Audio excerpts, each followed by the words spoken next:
Well, meanwhile, the suspect told a Makadara court that police tortured and forced him to confess to the killings.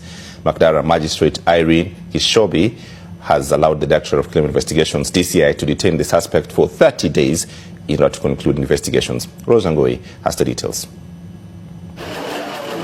Wearing a tan jacket and black jogging bottoms, Collins Jumaisu, who is the prime suspect behind the bodies discovered at the Kware dump site in Mukuru slums, was presented at the Kiambu Law Courts before Senior Principal Magistrate Peter Oko. In handcuffs, Jumaisu seemed unperturbed, oblivious to the capital offences he was about to be charged with. My client is entitled and presumed innocent until proven otherwise. So at this juncture, it's best to give him a chance. Let the due process of the law take place. Yesterday we were treated to some circus, and today as we come to court, we would expect that whatever evidence that was paraded, it will be produced to court. We expect that whatever the prosecutor or otherwise that shall be producing to court, we wouldn't want them to seek more days for evidence. What was paraded yesterday is enough to proceed with the trial, so I'll be much baffled when the investigating officer or the DPP goes to court to seek more additional days for investigation. Police claim that your client has confessed to killings. Has he conveyed the same to you? Circumstantially and constitutionally, there are procedures for confessing. Welcome back, guys. I trust you've been staying safe. Now, this is a developing story coming out of Kenya, and it is very, very murky because as of some few hours ago, a 33-year-old man by name Collins Jumaisu Khalisia has been arrested around 3 a.m. at a bar in Nairobi, and he has been accused and reported to have confessed, admitting to taking the lives of 42 women, with his first victim being his own wife. And after doing so, he dismembered them and then disposed them off at a rubbish dump. Now, this is a developing story, and the details are murky. Before I proceed, I just want to issue a disclaimer that we do not support violence or any form of it, and we believe that femicide is something that needs to be targeted and eradicated. Now, to the case of Collins Jumaisu Khalisia. So far, a total of 9 dismembered remains in plastic bags have been recovered from the garbage site at an area called Mukuru. So it begs several questions actually, and I think that this case is one that is going to travel the distance because there are several twists to it, and I'm going to get into everything about this case because in as much as it seems that this guy is a serial killer that has been arrested, there are other plots and twists about this case that seem not to add up based on certain angles of analysis. But before I get into it, let's rather get into how the whole thing played out. Now, the acting Inspector General of Police by name Douglas Kanga indicated that this 33-year-old suspect called Collins Jumaisu Khalisia was picked up around 3 a.m. on 15th of July near a drinking spot in Nairobi. Now, the police have gone on to describe him as a serial killer, a psychopath, and elaborated that it appears that Collins Jumaisu has no respect for human life, and that they believe that he's a vampire and a psychopath. Well, if he did these crimes, then I think that all the descriptions they are bestowing upon him is actually an understatement. Because 42 lives, hey, one life is difficult enough, not to talk of 42. Now, the police are also establishing that all these 42 unaliving of these women took place between 2022 through to the 11th of July in 2024. So this means that the most recent one he did was just about 3 to 4 days ago. Wow. Now, they went on to say that Collins Jumaisu Khalisia had confessed that he lured and unalived and disposed of these 42 women at a dumping site. And this is where the whole thing starts becoming murky. This confession that is alleged to have come out of this suspect, it is becoming questionable, and I'll get into it. But then, before that, the police are indicating that they tracked Collins Jumaisu down after the analysis of one of the victims' mobile phones. And in a joint operation with the National Police Service and other detectives, they were able to swoop down, and then they arrested Collins Jumaisu. And at the point they arrested him, they are saying that he was actually in the process of luring another victim. So he was looking for his 43rd victim. Now, Khalisia, according to them, has confessed that he actually had carnal knowledge of some of his victims. And when officers searched his one-room house, which allegedly is located just about 100 meters from where all the remains of these women were found, they discovered a machete, nylon sacks, a rope, a pair of industrial rubber gloves, as well as a pink female handbag and 2 female underwear. Interesting. Are these some sort of mementos or trophies that this guy was keeping? Because if you are familiar with the trend and behavior of serial killers, you would notice that most of them like to keep trophies. But bear in mind, I don't think it's right for the police to just label this guy as a serial killer, because he is actually innocent until proven guilty by the law. Whether you like it or not, that is how it is. Well, I digress. Now, the police have indicated that that whole zone where his one room is located has now been sealed off as an active crime scene.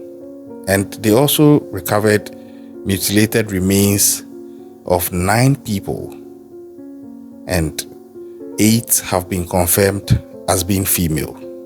So this is the report that has been put out there with regards to this guy and what has played out. And when this came out, you know, I was following this case, doing my research, and it seemed like, oh, this is crazy. But then, barring all these that I have brought to you, there are some key questions that are lingering in the minds of Kenyans. Because don't forget, Kenya is just coming out of a series of protests, some of which have led to the loss of life of some people. Now, looking at the case of Collins Jumaisu Khalisia, it is begging 5 key questions, and I'm going to get into them. Because the arrest of this alleged so-called serial killer has shocked the country. But then, these are the serious questions that have come up with regards to the circumstances surrounding how he was arrested. Now, the police are saying that Collins Jumaisu Khalisia confessed to taking the lives of these 42 women. But then, the lawyer of Collins Jumaisu Khalisia told the court on Tuesday that Collins Jumaisu Khalisia didn't confess of his own free will. He was actually coerced and forced by the police into giving that confession. And if you are familiar with how the law works with regards to these things, a forced confession is not valid in court. And if that's the case, then what is going on? How come the police will force Collins to admit to something he is claiming he didn't do? So who is now telling the truth? Are the police lying or the lawyer is lying? Now, it is the latest twist in this perplexing story that I was telling you about. And, it followed the fact that these remains of these women were discovered. But here are the 5 questions I'm talking about with regards to this whole issue and how the arrest and everything played out. And the first question I have is, how did the bodies end up just some few meters at a police post? The bodies were found just some few meters from a police post. Now, it's not just me. Several people in Kenya are finding it hard to understand that the police were unable to detect that several human remains were left just about 100 meters from one of their police offices in the informal settlement of Mukuru. And this is a valid question. You're a police station. How is it that you have several human remains dumped just some few hundred meters from where you are located, and you had no idea this was there? Doesn't it tell on the fact that either this story is fishy or the police maybe isn't doing such a great job? And based off of this, residents of Kenya have criticized officers for their laxity and unprofessionalism in dealing with the crime. And I wouldn't fault them for doing that, honestly, if this is true. Now, to respond to this, the police chief announced just this past Sunday that the officers from that police post near the scene had been transferred. And this begs another question, which is not even part of the 5 questions I'm talking about here.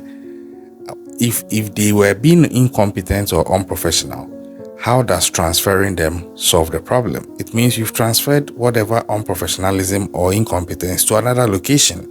It's just going to repeat there and create more risk for the residents there. If you don't agree with me, let me know in the comment section. But I don't understand why in some African countries, some institutions believe that the best way to deal with unprofessionalism and incompetent conduct is to transfer the culprits. What is that? I don't believe that is the way to go. I believe that you have to solve the problem. Get rid of the root cause. Not that you are dismissing the person, no. But if the person needs training or education or a sanction, give that out and let the attitude change instead of trying to move around the people who are creating the problem just so the news goes away, but then the problem still persists. I don't agree with that. Now, although they've been transferred, it's also not clear whether they were even questioned over how these human remains were there and yet they didn't notice.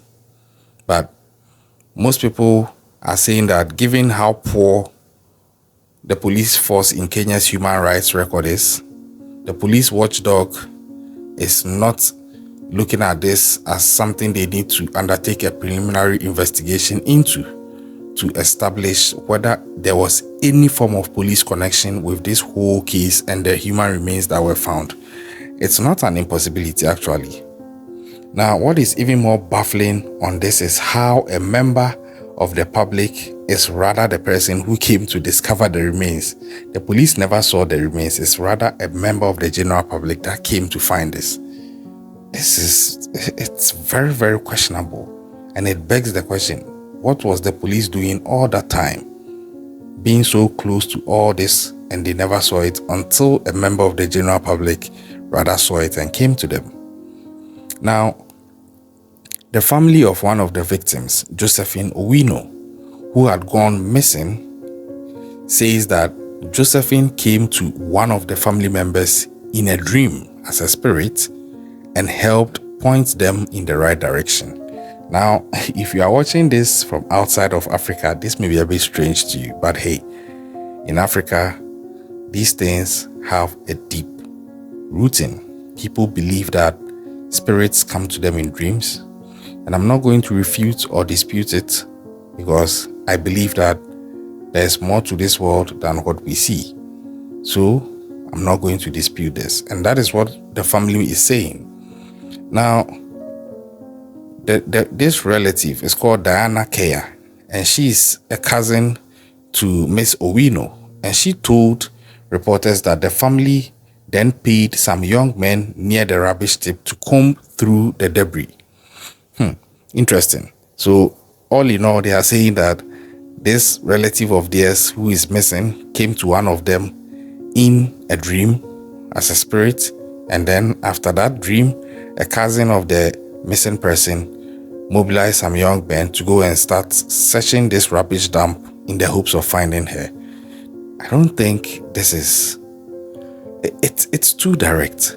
It's too obvious. It's too convenient. But that is my thought. Let me know what you think about this whole story, because it's looking like something from an African magic movie. Now, this was how the 9 severely dismembered remains were found.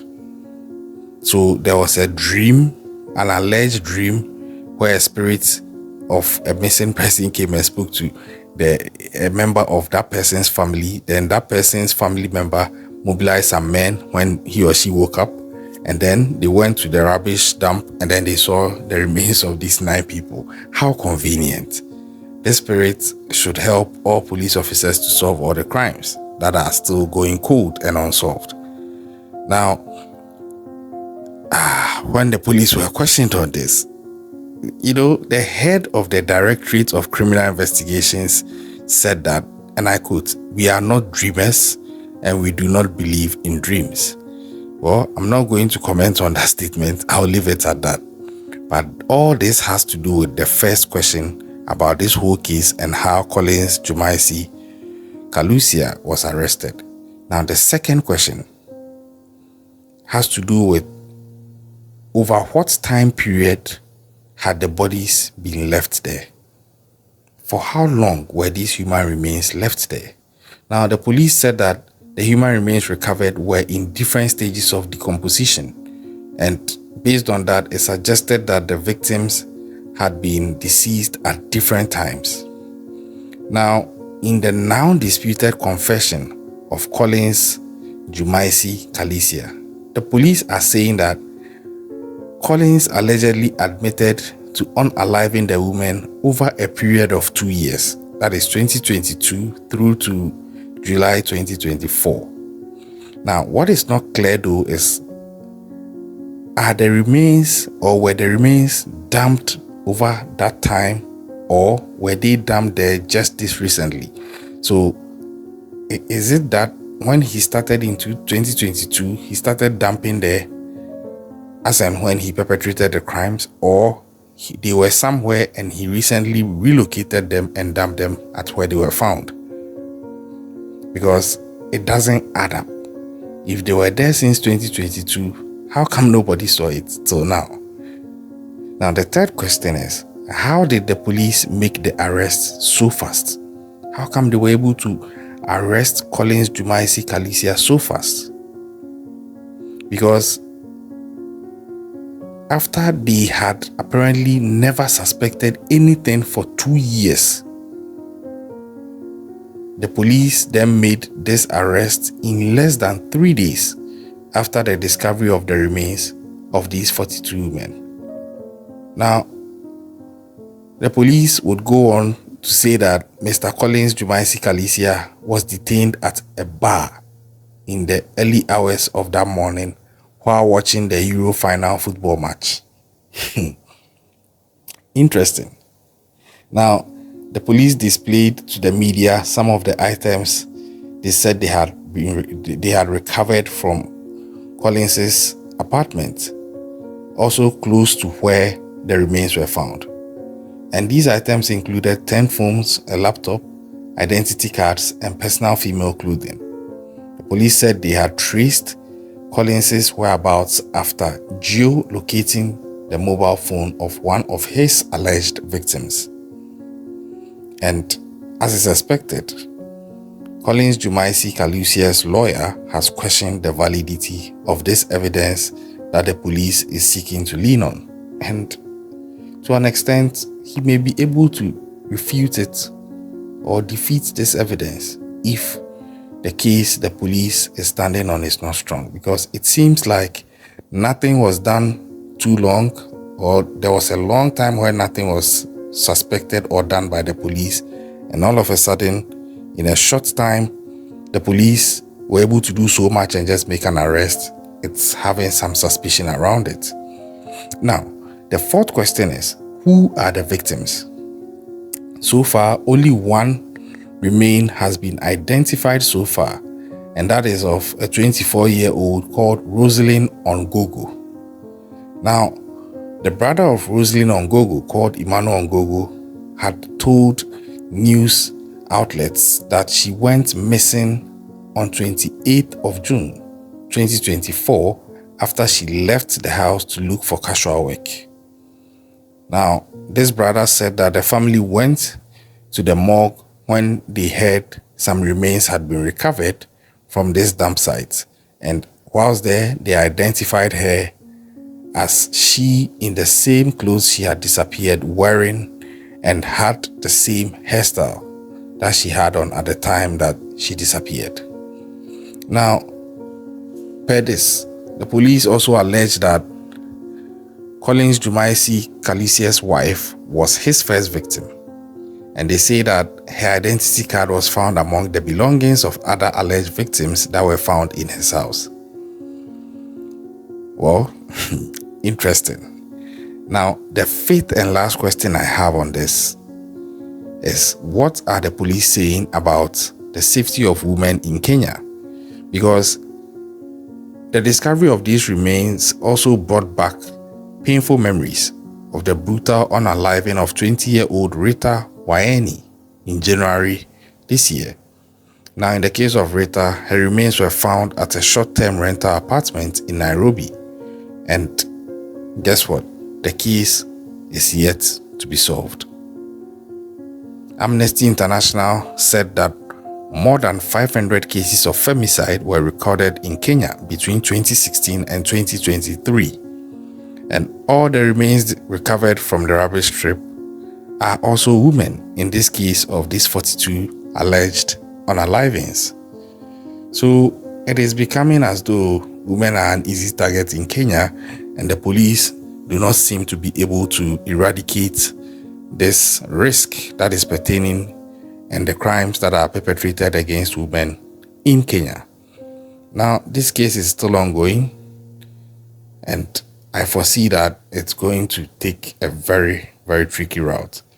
Some are suspecting that this might be a diversion from the Gen Z instigated protests in Kenya on some of the tax laws, and some are saying that they are not related. This is actually a serial killer that has been apprehended, and people shouldn't look at it through the eyes of whatever else is pertaining in the country. You have watched the video. You've listened to what I've said. What do you think about this thing? Let's have a conversation in the comment section. RIP to all the women. Just go to the comment section. Just type "Stop Femicide." Let's push that campaign. I don't think it's right for that to be happening, especially in 2024, where human rights has become very paramount. Subscribe if you are yet to do so. And hey, if you're a woman watching this, please be extra careful. The world is getting more dangerous. Stay safe out there, and I'll catch you on the next one.